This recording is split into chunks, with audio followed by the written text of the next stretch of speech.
وَدَخَلَ جَنَّتَهُ وَهُوَ ظَالِمٌ لِنَفْسِهِ قَالَ مَا أَظُنُّ أَن تَبِيدَ هَٰذِهِ أَبَدًا۔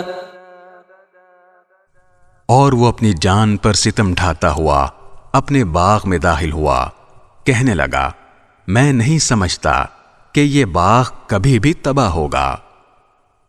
وَمَا أَظُنُّ السَّاعَةَ قَائِمَةً وَلَئِن رُّدِدتُّ إِلَىٰ رَبِّي لَأَجِدَنَّ خَيْرًا مِّنْهَا مُنقَلَبًا۔ اور میرا خیال یہ ہے کہ قیامت کبھی نہیں آئے گی، اور اگر کبھی مجھے اپنے رب کے پاس واپس بھیجا بھی گیا تب بھی مجھے یقین ہے کہ مجھے اس سے بھی اچھی جگہ ملے گی۔